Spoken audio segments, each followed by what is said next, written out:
tema da palestra de hoje está no Evangelho segundo o Espiritismo, no capítulo 16. É um capítulo intitulado Servir a Deus e a Mamon. E é um trechinho pequenininho, saído do Evangelho de Lucas, capítulo 19, intitulado Jesus em casa de Zaqueu. Zaqueu é um daqueles personagens bíblicos, daqueles personagens do Evangelho, que parece que nunca sai de moda. Sabe aquele personagem que viveu há 2000 e tantos anos atrás, que conviveu com Jesus, mas que se a gente trouxer a história dele para hoje, você podia dizer assim, mas Zaqueu podia estar vivendo hoje aqui com a gente também? Zaqueu é um daqueles personagens do Evangelho que vem trazer para a gente, na simplicidade da sua história, na simplicidade daquilo que aconteceu com ele, uma lição muito importante para a nossa vida hoje. E não só hoje, hoje e sempre. Então, antes da gente ler o trechinho, antes de eu contar a historinha para vocês, tem uma história que acho que muitos de vocês já conhecem, do baixinho que sobe na árvore. Eu vou contar para vocês quem era Zaqueu e o porquê que Zaqueu está na nossa história. Por que a gente está falando de Zaqueu hoje? Zaqueu é o que os israelitas, os hebreus, chamavam de publicano. Publicano era a pessoa mais detestada entre os hebreus. Era a pessoa que eles não queriam ver na frente, que eles não queriam cruzar na rua. Por quê? Porque o publicano, ele era um hebreu. Vamos situar a questão na história. Na época de Jesus, na época da história que a gente trouxe, era a época do domínio do Império Romano. O que o Império Romano fazia? Ele queria estender o seu domínio cada vez mais. A ideia era dominar todo mundo conhecido na época. Mas para quê? Simplesmente para dominar os territórios, por causa de poder, por causa de tudo isso? Também por causa de poder. Mas principalmente para que o Império Romano acumulasse riquezas. Então, o que o Império Romano fazia quando ele conquistava um território? Ele colocava lá os seus representantes, colocava lá os seus governadores, colocava lá os seus representantes e colocava lá os seus soldados. Mas, para fazer o serviço que eles precisavam, eles contratavam pessoas do povo que eles estavam conquistando. Então, o que era um publicano? O que era o Zaqueu? Ele era um hebreu que trabalhava para o Império Romano. Era um hebreu contratado pelo Império Romano simplesmente para fazer o que os hebreus mais detestavam na dominação do Império Romano: a cobrança dos impostos. Porque o que acontecia? Quando o Império Romano dominava aquela região, ele colocava lá os seus representantes, ele estabelecia o seu poder e ele cobrava por isso.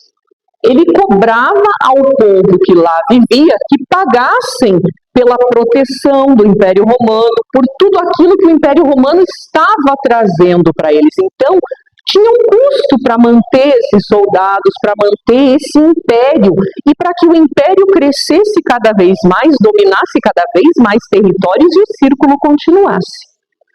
Então, essas pessoas, esse publicano, ele era um irmão dos hebreus, contratado a peso, muito bem pago pelos romanos, com a função da cobrança de impostos. Então, assim, gente, eles estavam contra o próprio povo. E não pense que as cobranças de impostos dos romanos era algo justo. Não era. Era algo absurdo. Muitas vezes eles não tinham como pagar, eles tinham que entregar seus bens, seus animais, sua colheita. Não era algo que se perdoava, não era algo que se dizia, ele não pagou, tá tudo bem. E de quem era a função de passar para o Império Romano? Olha, acontece o seguinte, a Tami não pagou ali o que ela devia, então a gente vai lá pegar as ovelhas dela. De quem que era a função, gente? Do publicano. O mesmo irmão que aos sábados ia para a sinagoga para ouvir as escrituras com eles, porque ele era hebreu. Ele fazia parte da comunidade hebreia, ele não era romano. É a mesma pessoa que eles eram obrigados a encontrar, depois era o mesmo que denunciava a própria família. Os amigos, por quê? Porque ele também tinha medo do Império Romano. Mas a função dele era aquela. E o nosso amigo Zaqueu, além de ser um publicano, ele já estava num cargo mais alto. Ele era um dos chefes dos publicanos. Então pensa como o povo gostava dele. Pensa como o povo via ele na rua e dizia, olha, Zaqueu passando na rua. Olha só ele chegando ali. Gente, o povo detestava Zaqueu. O povo não queria ver ele na frente. Por quê? Porque além de fazer o que ele fazia, que era a função dele, ele não era honesto. Ele cobrava além. Ele se beneficiava com pessoas simples, humildes, e as pessoas sabiam disso. Então esse é o nosso amigo Zaqueu. Tudo errado ele, né? Tudo errado, não tá? Tá fazendo uma função que não agrada, tá traindo os amigos, a comunidade, tá entregando, tá roubando. Esse é o nosso amigo Zaqueu. Zaqueu tinha muito poder, Zaqueu tinha muito dinheiro, Zaqueu tinha muito orgulho de si mesmo, de tudo que tinha conquistado, de todas as suas posses, de tudo o que tinha feito ele chegar onde ele chegou. Sua casa, seus servos, seus animais, o ouro que ele tinha, as festas que ele dava, tudo isso trazia para Zaqueu um orgulho, uma vaidade. Esse é o nosso amigo. Mas, um dia, Jesus ia passar pela região onde Zaqueu morava. Zaqueu era importante. Zaqueu, quando ouviu que Jesus ia passar, e nessa altura, Jesus já estava muito conhecido, Jesus já tinha colocado em prática vários milagres, Jesus já tinha feito muitas coisas. Quando Zaqueu ouviu falar que Jesus iria passar pela cidade onde ele morava, ele falou, mas eu não vou ficar de fora. Claro que eu não vou ficar de fora, eu quero ver quem é esse Jesus. Eu quero ver quem é esse que tanto falam, que tanto dizem. O que ele traz para a gente, o que ele tem. Quem é esse Jesus? Eu vou lá e vou ver Jesus. E Zaqueu foi para o local aonde Jesus iria passar, porque Jesus, aonde ele passava, toda a multidão que tinha ouvido falar dos seus milagres, todos aqueles em busca de uma cura, em busca de um milagre, em busca de uma resposta, de uma solução, todos se dirigiam para onde Jesus estava indo. Então, quando Zaqueu chegou aonde Jesus iria passar, quando Zaqueu chegou aonde Jesus iria estar ali, iria pregar, tinha uma multidão absurda esperando por Jesus. Tinha muita gente esperando por Jesus. E Zaqueu era baixinho. Ali no texto fala que ele era um homem de baixa estatura. Não fala o que é o baixinho deles, mas Zaqueu era baixinho. Baixinho ao ponto de não conseguir ver Jesus se ele estivesse no meio da multidão. Então Zaqueu tem uma ideia. Eu vou ver Jesus sim. eu vou ver Jesus de qualquer jeito, nem que eu tenha que subir no alto daquela árvore. E foi o que ele fez.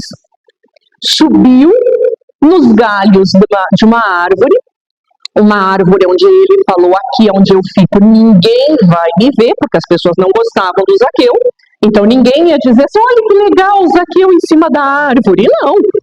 Então ele sobe meio sorrateiramente, fica entre os galhos da árvore, mas na beira da estrada onde Jesus ia passar.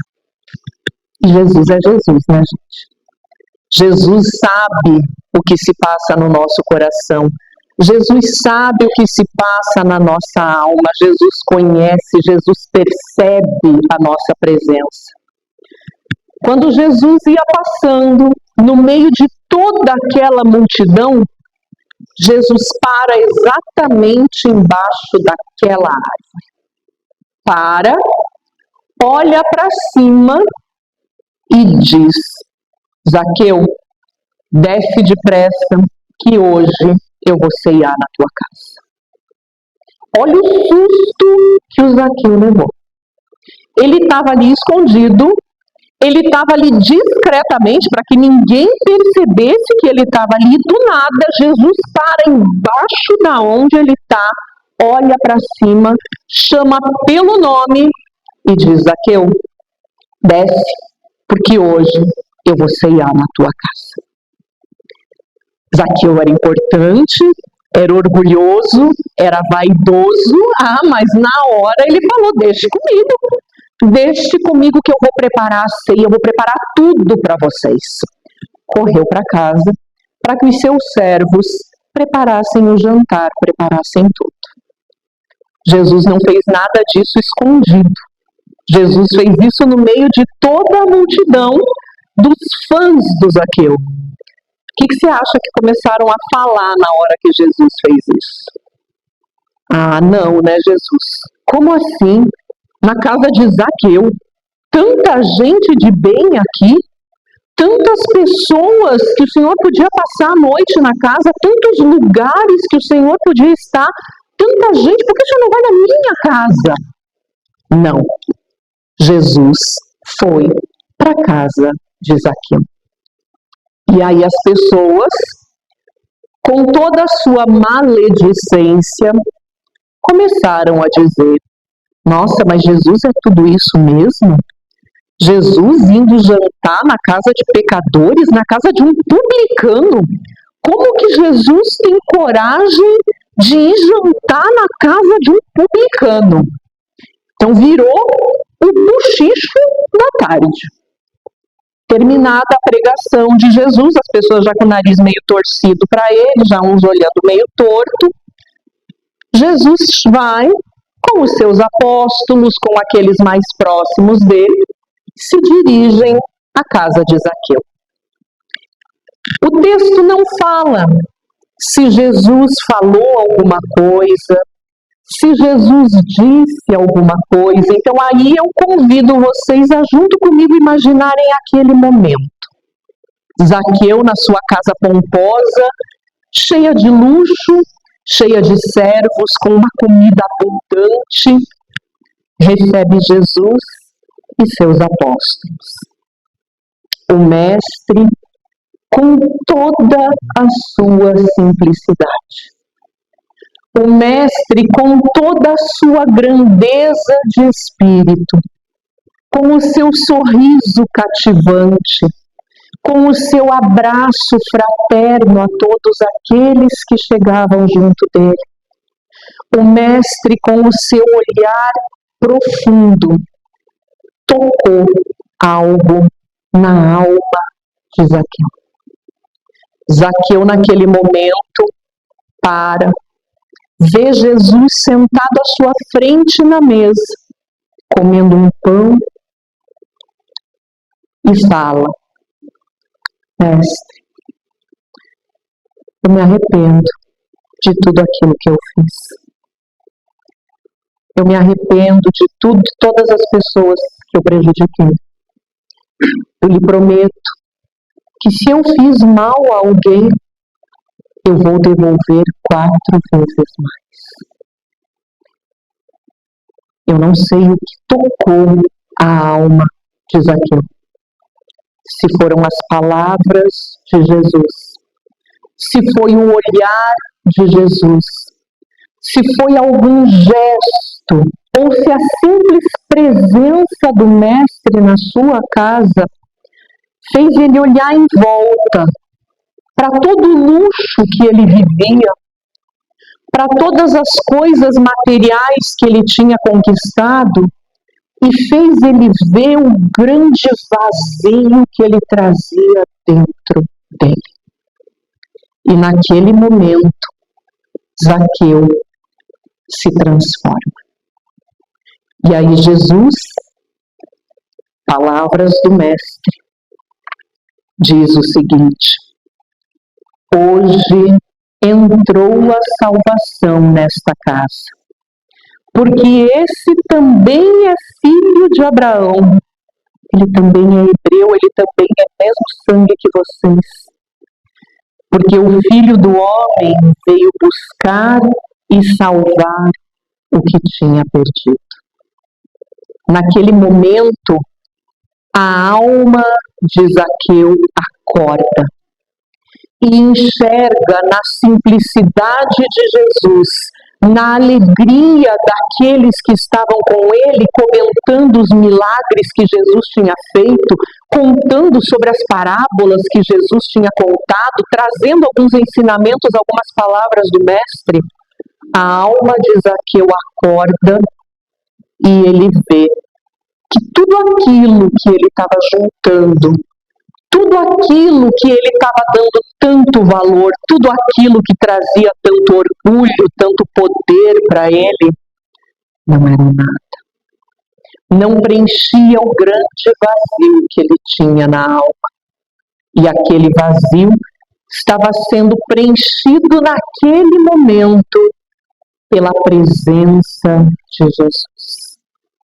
A presença de Jesus na casa dele, sabendo quem ele era, sabendo os erros que ele tinha cometido, sabendo tudo que ele trazia no coração, transformou Zaqueu. Zaqueu não podia estar vivendo entre a gente hoje? Podia, né? Podia ser um de nós aqui hoje. Por isso que eu falo que tem personagens que a história mexe com a gente. Porque se a gente imaginar o momento em que Jesus, com toda a sua alegria, com toda a sua simplicidade, entra na casa de Zaqueu, não liga para nada daquilo que tem em volta. Jesus em momento nenhum foi perceber as cortinas de seda, de linho, de sei lá o que, as almofadas de veludo. Jesus não ligava para nada disso. Jesus veio trazendo um sorriso, trazendo paz, trazendo alegria, trazendo esperança para aqueles que buscavam a sua presença. É isso que Jesus faz na nossa vida. É isso que Jesus faz com a gente. Quando a gente prepara tudo para Jesus entrar. Quando a gente deixa de lado tudo aquilo que não preenche o nosso vazio e olha para a proposta que Jesus nos traz, a proposta da simplicidade, da humildade, da caridade, que era isso que Jesus fazia. Todos aqueles homens estavam junto de Jesus, os apóstolos, alegres, felizes pelo bem que estavam fazendo, por todas as pessoas que tinham sido ajudadas, por todas as pessoas que tinham sido curadas naquele dia. Então, gente, é isso, é a proposta de Jesus para a nossa vida. Quando a gente consegue, mesmo que a gente tente se esconder, não, eu só quero ver Jesus de longe, eu não preciso conversar com ele, eu não preciso ter esse encontro com Jesus. Jesus nos enxerga, nos chama pelo nome. Ele chega para cada um de nós e diz: Tami, é hoje, eu quero ir lá na tua casa. Prepara para mim o jantar, eu vou até a tua casa. Eu vou estar com você. A minha presença vai estar ao teu lado, te trazendo aquilo que você precisa para preencher o vazio que você traz dentro de você. Às vezes, a gente tenta compreender esse vazio que a gente traz dentro da gente, porque às vezes é difícil da gente entender. Às vezes a gente leva anos para a gente chegar a essa conclusão que o que falta em nós é esse entendimento que somos espíritos imortais e que devemos viver pensando dessa maneira, que somos filhos de Deus criados por Ele como espíritos, que o que estamos passando agora, essa vida material, com tudo que ela nos traz, é provisório, é temporário. Tudo aquilo que a gente fala, que a gente conquistou, não, eu conquistei com o suor do meu rosto, foi acordando cedo, foi trabalhando, tudo que eu tenho, eu consegui honestamente, ótimo, perfeito, mas tudo que você tem, você não tem nada. Tudo é um empréstimo que nos foi dado, que a gente tem que devolver no final. A gente recebe um corpo físico emprestado para viver a experiência que a gente precisa viver. Seja esse corpo um corpo bom, seja esse corpo um corpo que venha com problema, seja esse corpo um corpo que está ficando meio desgastado, meio que nem o meu já, que os joelhos já estão falhando para subir os degraus. A gente recebe esse corpo como empréstimo, a gente não é dono nem do nosso próprio corpo. É um empréstimo para as experiências necessárias para o nosso aprendizado. Quanto mais se o meu corpo, que às vezes eu cuido tanto, eu prezo tanto, meu Deus, como eu me arrumo, como eu me cuido, como eu quero permanecer jovem para sempre, já não deu certo, né? Como eu quero permanecer jovem para sempre, belo para sempre, não porque eu me cuido, porque eu não posso isso. A gente se cuida tanto, mas no final somos todos a mesma coisa. O que permanece? A alma, o espírito, o que aprendemos, o que amamos, o que sentimos, isso é nosso. Isso é nosso.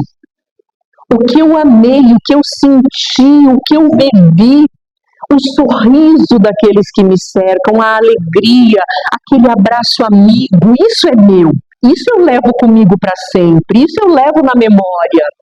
Isso eu levo para a eternidade, para reencontros futuros. Agora, a casa que eu comprei, que está lá financiada, está mais 20 anos ainda, mas que eu me orgulho tanto dela. O carro que já está meia boca, está mais no mecânico do que na garagem.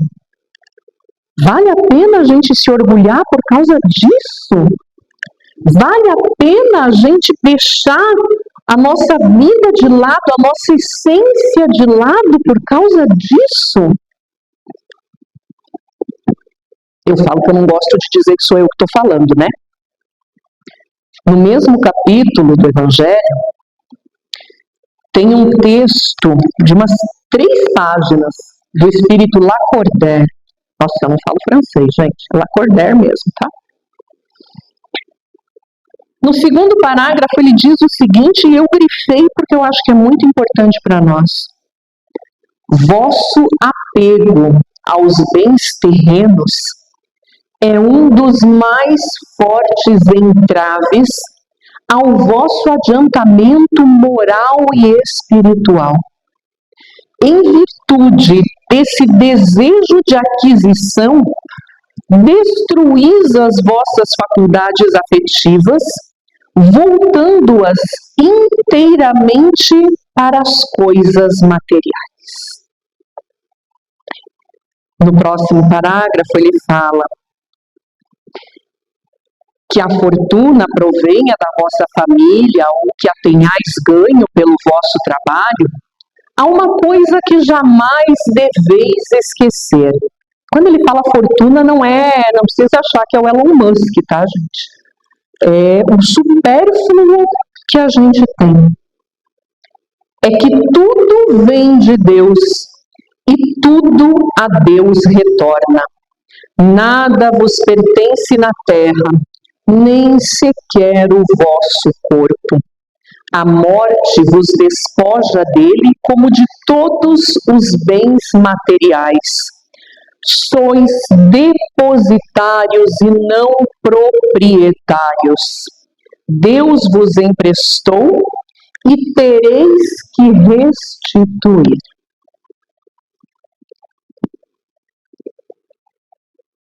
E às vezes a gente se desgasta tanto por causa da vida material. Não é verdade? A gente deixa a saúde, não é o comum, a gente trabalha para quando chegar numa certa idade a gente ter dinheiro e poder, o dia que eu aposentar, eu quero estar com a poupança bem gorda para eu poder aproveitar. E aí, como a gente trabalhou tanto, se desgastou tanto, quando chega a hora de se aposentar, se é que chega, aí o dinheiro mal paga o tratamento médico para corrigir o que a gente fez, não é isso? E a gente passa a vida trabalhando para juntar dinheiro para poder aproveitar lá na frente. E lá na frente a gente gasta todo o dinheiro que a gente juntou corrigindo os erros que a gente cometeu. Então, gente, desçam da árvore. Jesus te chama. Jesus te chama agora pelo nome. Desce da árvore. Desce depressa. Porque hoje eu quero estar com você na tua casa. Não na tua casa material, não no teu endereço. Aqui, na tua casa. Hoje eu quero estar contigo, eu quero que você sinta a minha presença, eu quero que você sinta o meu amor. Hoje eu quero abrir os meus braços e te receber num abraço caloroso. Num abraço querido, num abraço fraterno. Hoje eu quero que você pegue as tuas preocupações, coloque aqui, no meu ombro. Coloca, me entrega as tuas preocupações, me entrega o teu coração. Abra os teus ouvidos para aquilo que eu tenho te ensinado há 2000 anos. Para aquilo que eu vim mostrar o que devia fazer. Amar a Deus sobre todas as coisas. Amar ao próximo como a si mesmo. O Evangelho todo se resume nisso. Amar a Deus, reconhecer a grandeza divina, reconhecer que somos filhos de Deus, criaturas de Deus, que Deus é nosso Pai, nosso Criador, Senhor de todo o universo, que sem Deus a gente não é nada, a gente não existe. Que é impossível viver longe de Deus, porque tudo é Deus. Deus está em tudo e em todos. Amar a Deus. Amar ao próximo como a si mesmo. Amar a si mesmo como filho de Deus, como um pecador, como alguém que erra, alguém que comete erros, alguém que está aprendendo. Jesus diz que nós ainda somos crianças espirituais. Criança para aprender cai, tomba, se machuca, rala o joelho. Mas aprende. Aprende. A gente só anda de bicicleta quando tira a rodinha. Enquanto está com rodinha não tem graça. A gente aprende, gente. Abram o coração para Jesus. A gente precisa, sim, eu não vou ser hipócrita. A gente precisa da nossa vida material. A gente precisa acordar cedo para ir trabalhar. A gente tem boleto para pagar. A gente precisa de uma casa para morar, mesmo que financiada pelos próximos 20 anos. A gente precisa, não vamos ser hipócrita e dizer assim, vamos viver uma vida espiritual, todos para a montanha, vamos viver de luz. Não é assim, gente. Vamos viver a nossa vida. A gente precisa viver a vida. Estamos aqui para isso. A experiência material é isso. É acordar cedo, é ter colega difícil no trabalho, é ter coisa que não consegue fazer, é vencer o orgulho, é ser humilde. Tudo isso está no rol das experiências da vida material, e isso faz parte. A gente conseguir o necessário para a gente viver, sim, o supérfluo também. O que não faz parte é o egoísmo. O que não faz parte é a vaidade. O que não faz parte é o orgulho, é eu achar que eu sou melhor do que o outro porque eu sou o chefe, ele é meu subordinado. É eu achar que eu sou o preferido de Deus porque eu tenho um cargo maior, porque meu carro é importado, minha casa é num condomínio. Então, assim, não confundam as coisas. A gente está aqui para viver uma experiência material. A dor faz parte, a dificuldade faz parte, tudo isso faz parte do pacote da experiência. O que a gente tem que entender? Que a gente não é essa experiência. Que a gente não é esse momento. Que nós somos antes, agora e depois. Que nós temos uma história que a gente traz e que a gente está plantando a nossa história futura. A nossa vida real não é aqui. Aqui é o momento da experiência, da aprendizagem, da prova, de provar que eu consigo. Deus, eu estou aprendendo a ser humilde, olha aqui, ó, eu provo que eu sou humilde nas minhas atitudes, ok, isso é a prova. Agora, colocar isso como sendo a minha única essência, colocar isso como sendo tudo aquilo de mais importante, aí está o nosso erro. A gente não saber separar o que é experiência material com o que é a nossa vida real, aquilo que a gente tem que realmente colocar o nosso coração. Aonde está o vosso coração, aí está o vosso tesouro. Se eu colocar o meu coração na casa que eu levei 20 anos para pagar, trabalhando a minha vida inteira, o meu tesouro está lá. O que vai acontecer comigo quando eu desencarnar? Estou lá grudado na minha casa. Não tem quem me tire de lá. É o meu tesouro. Aonde está o teu tesouro, está o teu coração. Quando eu poderia ter paz, quando eu poderia evoluir, quando eu poderia progredir, quando eu poderia pensar na minha próxima experiência, quando eu poderia fazer tantas coisas, eu estou lá dizendo, é a minha casa. É a minha casa porque eu levei a vida inteira trabalhando, eu juntei dinheiro, porque essa parede aqui fui eu que pintei, porque essa janela fui eu que coloquei, porque esse tijolinho aqui fui eu que paguei, e aí estou eu lá. Aí a casa fica, porque eu estou assombrando a casa. Estou eu lá, grudado no meu tesouro. Então cuidado, gente. Cuidado onde está o teu tesouro. Não põe o tesouro nas pessoas. Ai, o meu tesouro está lá no meu marido. Ai, porque eu não posso largar o meu marido, porque eu não posso deixar, porque eu não posso. Pronto, gruda no marido. Coitado. Depois de se livrar de mim, não quer grudar em mim, não. Gente, nosso baixinho, nosso Zaqueu, entendeu a lição. E Jesus disse, hoje entrou a salvação na sua casa. Vamos deixar entrar a salvação na nossa casa? Vamos deixar Jesus trazer a proposta dele para nós, para o nosso coração? Vamos entender a grandeza da proposta de Jesus? Para que Jesus possa dizer isso para nós também? Hoje, mais um justo foi salvo. Hoje, mais um entrou no reino de Deus. Porque Jesus não vem para quem já sabe tudo, para quem já está pronto. Jesus não veio num planeta de espíritos puros e evoluídos. Jesus está aqui para ensinar a gente, para pegar pela mão, para carregar no colo se precisar. Jesus está aqui, ao nosso lado. Só basta a gente abrir a porta da nossa casa. Porque Zaqueu podia ter dito assim, não, na minha casa não. Imagina, o que Jesus vai fazer na minha casa? Não quero. Então que a gente abra a porta da nossa casa, do nosso coração, para receber Jesus de braços abertos e ser acolhido por esse abraço de Jesus. Que Deus nos abençoe. Que Jesus nos ilumine a todos. Obrigada pela atenção de vocês.